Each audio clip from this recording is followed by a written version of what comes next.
Hello friends, good morning friends.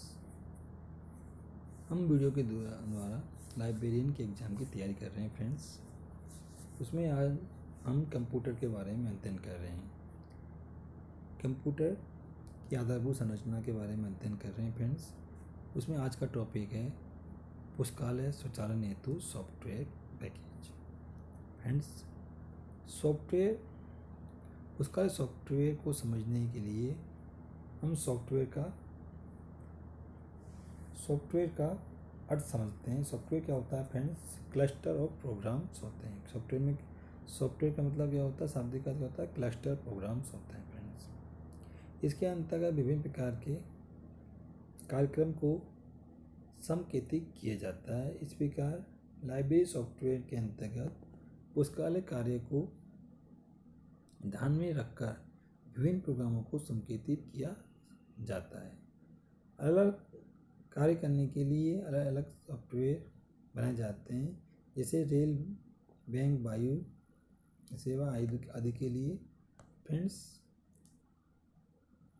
Software पुस्तकालय के automisation के लिए बहुत आवश्यक है। सॉफ्टवेयर पुस्तकालय के ऑटोमाइजेशन की बहुत आवश्यक है। भारत में सॉफ्टवेयर का विकास। भारत में पुस्तकालय सॉफ्टवेयर का विकास। फ्रेंड्स, भारत में पुस्तकालय सॉफ्टवेयर के विकास में बहुत ध्यान दिया जा रहा है। फ्रेंड्स, पुस्तकालय और सूचना के क्षेत्र में कंप्यूटर के अनुप्रयोग ने विश्व भर में सूचना व्यवसायियों का ध्यान आकर्षित किया है।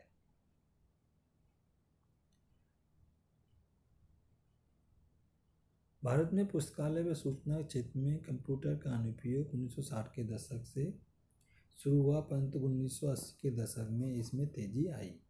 पिछले 2 दशकों में पुस्तकालय और सूचना सेवा में कंप्यूटरीकृत करने की दिशा में महत्वपूर्ण प्रयास किए गए। भारत में इंसडॉक के सहयोग से सर्वप्रथम पुस्तकालय क्षेत्र में कंप्यूटर का प्रयोग किया गया। तो भारत में सब ये क्वेश्चन आया था फ्रेंड कि भारत में सबसे पहले कंप्यूटर का प्रयोग पुस्तकालय क्षेत्र में किसने किया? इंसडॉक ने सबसे पहले भारत में पुस्तकालय क्षेत्र में कंप्यूटर का प्रयोग किया।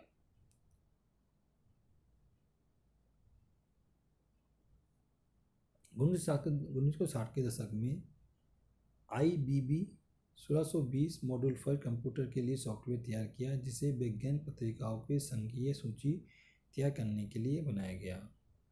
जो ये फर्स्ट सॉफ्टवेयर बनाया गया था इंसडॉक ने पुस्तकालय के लिए, वो किस लिए बनाया गया था? वैज्ञानिक पत्रिकाओं की संघीय सूची तैयार करने के लिए इंसडॉक ने सर्वप्रथम सॉफ्टवेयर बनाया था। इसके अलावा अन्य राष्ट्रीय और क्षेत्रीय संगठनों जैसे डेसीडॉक, निशांत, डेलनेट, निक, UGC आदि ने भी सॉफ्टवेयर विकसित करने तथा कम कीमत या मुफ्त में वितरित करने में रुचि दिखाई है। फ्रेंड्स, डेसीडॉक द्वारा संजय सॉफ्टवेयर, निशांत के द्वारा मैत्री, निक के द्वारा ई-ग्रंथालय और डेलनेट के द्वारा डेल विंडोज इत्यादि सॉफ्टवेयर पुस्तकालयों के लिए विकसित किए गए हैं। फ्रेंड्स, पुस्तकालय सॉफ्टवेयर की विशेषताएं। इसका सॉफ्टवेयर क्या विशेषता होती है फ्रेंड्स? ये सॉफ्टवेयर क्या विशेषता होनी चाहिए? ये यूजर फ्रेंडली होनी चाहिए फ्रेंड्स। संग्रहण क्षमता इनकी बहुत अधिक होनी चाहिए। खोज करने के बहुत सारे इनके ऑप्शन होने चाहिए। इसके सॉफ्टवेयर का मूल्य भी एक इकोनॉमिक होना चाहिए, ताकि वो हर पुस्तकालय इसको खरीद सके। सॉफ्टवेयर की भाषा ऐसी होनी चाहिए कि सभी उसको समझ सकें। फ्रेंड्स, पुस्तकालय सॉफ्टवेयर की भाषा ऐसी होनी चाहिए कि उसको हर कोई समझ सके। फ्रेंड्स, जो पुस्तकालय सॉफ्टवेयर है इनकी विशेषताएं तो हमने अभी पढ़ी। अब पुस्तकालय सॉफ्टवेयर को परचेज करते समय, पुस्तकालय सॉफ्टवेयर को चयन करते समय उनका मूल्यांकन कैसे करेंगे फ्रेंड्स, उसका सॉफ्टवेयर का मूल्यांकन हम कैसे करेंगे या उनका चयन करने के समय हमें क्या क्या बातों का ध्यान रखना होगा, उसके बारे में अब हम अध्ययन करेंगे फ्रेंड्स। वर्तमान में पुस्तकालयों और सूचना केंद्रों के उपयोग हेतु सॉफ्टवेयर पैकों की संख्या काफ़ी अधिक वृद्धि हुई है फ्रेंड्स। पुस्तकालय और सूचना केंद्रों की आवश्यकता संपन्न होने वाली क्रियाकलापों तथा सेवाओं की दृष्टि रखते हुए इनका मूल्यांकन एवं तत्पश्चात चयन आवश्यक है, इसमें उचित सॉफ्टवेयर को क्रय किया जा सके। मतलब पुस्तकालय में क्या क्या कार्य संपन्न किए जाते हैं उसके आधार पर ही हम सॉफ्टवेयर का चयन कर सकते हैं।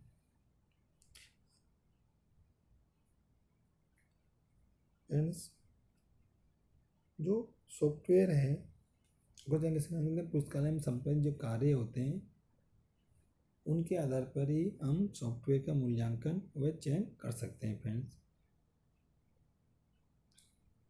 तो मूल्यांकन के लिए क्या क्या बिंदु सम्मिलित किए जाते हैं।